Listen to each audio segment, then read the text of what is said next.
Querido e amado Deus, queremos compreender e viver segundo a Tua vontade na Tua igreja.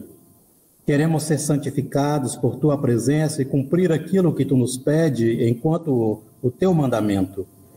Aperfeiçoa-nos na fé, aperfeiçoa-nos no caminhar, porque lâmpada para o nosso pé é a Tua palavra e luz para o nosso caminho. Amém. Estimada comunidade, queridos irmãos e irmãs na fé em nosso Senhor Deus, quero iniciar com uma pergunta para cada um de vocês. Você se sente parte da igreja em que frequenta? Você faz parte desta igreja? As perguntas, elas podem ser parecidas, mas as suas respostas são diferentes. Se sentir bem acolhido e integrado dentro de um ambiente de uma igreja não significa necessariamente que eu atuo ativamente dentro dela. Há um espaço entre sentir e o fazer. Paulo enfrenta esse pensamento ambíguo da igreja junto à comunidade de Corinto. As pessoas estavam na igreja, mas não faziam parte da igreja. Elas haviam perdido a definição do que significa ser igreja. Era lamentável a forma como uma casta dentro da igreja de Corinto canalizava a palavra de Deus, criando contendas, divisões e alimentando um ódio interno dentro da comunidade.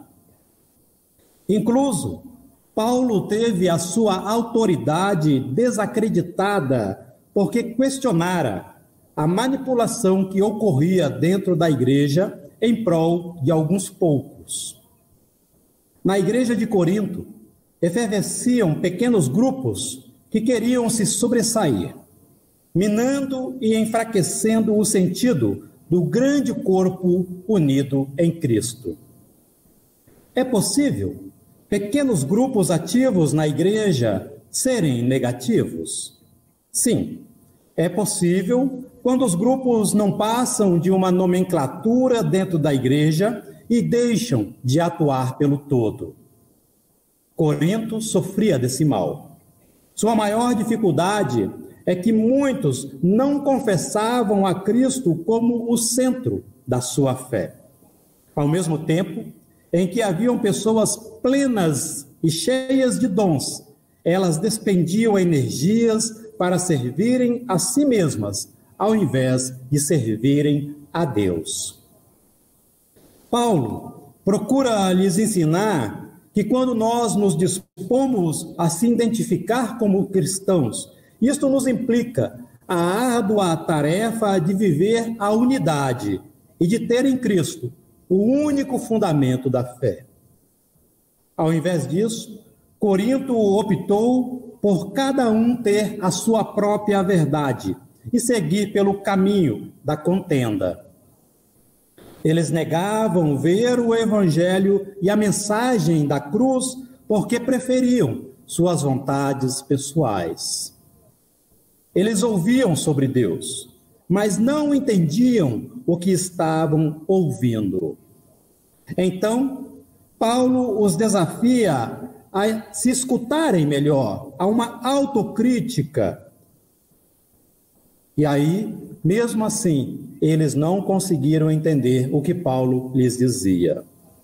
Paulo apontava para eles que a vontade de Deus é prioritária em tudo. Apontava que a autoridade de Cristo estava sendo esquecida. Enquanto a igreja, a unidade do corpo comunitário, desfalecia e vinha sendo enfraquecido pela falta da comunhão, os pequenos grupos cresciam e andavam solitários, mantendo uma certa aparência de que tudo estava bem. O clima hostil que se instalou naquela igreja de Corinto os impedia de praticar o acolhimento, de crescer espiritualmente e de cultivar uma fé sincera. Para se ter ideia, haviam pessoas bem situadas dentro da comunidade de Corinto que fazia questão de chegar antes na igreja para comerem todos os alimentos que eram preparados para o ágape inicial, antes dos cultos. Assim, eles acabavam deixando os mais pobres e desfavorecidos sem nada. Paulo sabia dessa falta de sensibilidade naquela igreja, que levava muitas pessoas a sofrerem. Então, ele busca animar a comunidade de Corinto a ter uma relação mística com Jesus, acolhendo e consolando aqueles que sofriam. Ao invés de ferir, cure as feridas. Ao invés de derrubar, levante. Ao invés de rejeitar, console.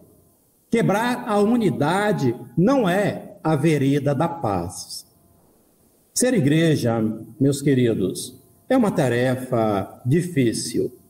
Há situações que questionamos e discordamos. Queremos que tal coisa fosse diferente, que a igreja abordasse algumas questões de outra forma. Mas uma igreja que subsiste, que insiste na falta do consenso, não se apaziguando naquele que é o Senhor, Jesus Cristo, ela opta pelo distanciamento da palavra do reino.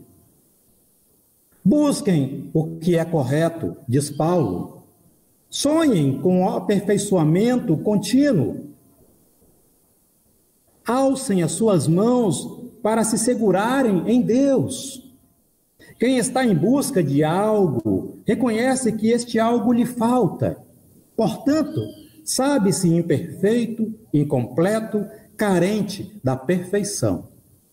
Não há verdades absolutas em nós, nem senhores sobre os outros. Há somente um Deus, que é a verdade e Senhor sobre tudo. É nele que entendemos que o aperfeiçoamento só é possível quando nós nos vemos faltantes e em débito em tudo o que nós fazemos. Querida igreja, queridos irmãos e irmãs, uma comunidade cheia de dons, que não olha para Cristo, é um templo cheio de almas não conquistadas por Deus. É um templo de ilhas, onde cada um deseja por si e nada pelo todo. Essa síndrome hedonista dentro da igreja, que diz que a minha vontade e o meu desejo são únicos que valem, nos coloca dentro da comunidade também de Corinto. O que abundava em sonhos e dons, em presença ativa na igreja, lhes faltava em discernimento e fé, em unidade e acolhimento. Hoje também vemos muitas comunidades sendo setorizadas, igrejas que viram gavetas de atividades, onde cada grupo pensa somente em sua própria sobrevivência. O corpo de Cristo, o todo da igreja, é fragmentado em partes, e os grupos coexistem, desconectados da unidade da igreja. Isso é emblemático, pois acaba criando uma ideia de que nós não pertencemos ao todo e, respectivamente, destoamos da unidade que o reino proclama. Não é possível sobrevivência longe da unidade do corpo de Cristo. Nenhuma valia pode encontrar um grupo dentro da igreja que trabalha somente por si mesmo e se nega a se ver como parte de um todo. A carta aos Coríntios nos ensina que a igreja não pode assumir o risco em afirmar de que todas as pessoas que a frequentam entendem o que é unidade e vivem pela certeza da salvação. Aliás, se fôssemos perguntar a cada cristão: o que te dá a certeza de que você será salvo? O que você vê em você mesmo que lhe garante que você é um desses nascidos em Deus? Quais são as evidências que você tem na sua vida de que o caminho em que você se mantém o está levando em direção ao alvo do reino celestial? Se Jesus te perguntasse na porta do céu, me diga somente uma razão pela qual devo deixar você entrar no céu, o que você responderia? Cristo não se alicerçou no querer se sobressair dentre os demais, mas sim na humildade e na sua entrega por todos nós na cruz, o que foi loucura para muitos na época. Cristo pagou a nossa culpa com sangue precioso, morrendo pelos nossos pecados, quando nada merecíamos. Ele é a única razão de sermos igreja. Somente Cristo, que iniciou sua boa obra em nós, é quem pode terminá-la. A história bíblica relata que Paulo escreve a carta em lágrimas. Ele sabe que ela seria lida durante a pregação em Corinto. Paulo opta em amar uma igreja que o rejeita e que denota ter abandonado o amor de Deus. Ele encerra uma série de orientações à comunidade, convidando os seus ouvintes ao ósculo santo, ao beijo sagrado, e assim se despede com a bênção trinitária, dizendo: a graça do Senhor Jesus, o amor de Deus e a comunhão do Espírito Santo sejam com todos vós. Paulo tem um jeito nobre de encerrar a carta. Ele confia que as suas palavras são amparadas por Deus. Sabe que elas seriam duras para aquela comunidade, mas a sua intenção é ajudar aquela igreja a crescer na fé, na comunhão e no amor. A comunidade tem a liberdade de tomar as suas palavras como bons conselhos, e caso não queira, que pelo menos atuem sob a vontade da bênção do Trino Deus. Lutero, ao exaltar a paz e a unidade da igreja, ele dizia o seguinte: onde há paz, um pedaço de pão seco tem sabor de açúcar, e um copo de água é como um vinho suave. Onde há paz, tem-se a metade do céu, onde ela falta, a metade do inferno. A cada um de nós é colocado o desafio de fazer bom uso do que aprendemos com a palavra de Deus. Não só para dentro dos muros da nossa comunidade, mas também para fora dele, para o mundo que nos rodeia. Quando a igreja aprende a olhar para Deus, deixando de olhar para si, tão logo irá perceber que é Deus quem olha para ela, prestando-lhe seus cuidados e derramando sobre ela as suas preciosas bênçãos. Por isso, meus amados, quem se coloca sob o prisma da atuação do Trino Deus, entende que a igreja é muito mais do que um agregado social que defende determinadas convicções. A insígnia do cristão é vislumbrar a unidade na diversidade, ser templo de Deus e tornar-se relevante para a vida da igreja. Assim, e somente assim, a igreja estabelece uma comunhão mística com o nosso Senhor Jesus Cristo. Que a fé e o testemunho não sejam em nós apenas palavras bonitas e nem ensinos morais, mas sim uma sincera transformação e submissão da nossa vida à vontade do nosso Deus. Termino como Paulo: e que a graça do Senhor Jesus Cristo, o amor de Deus e a comunhão do Espírito Santo sejam com todos vocês.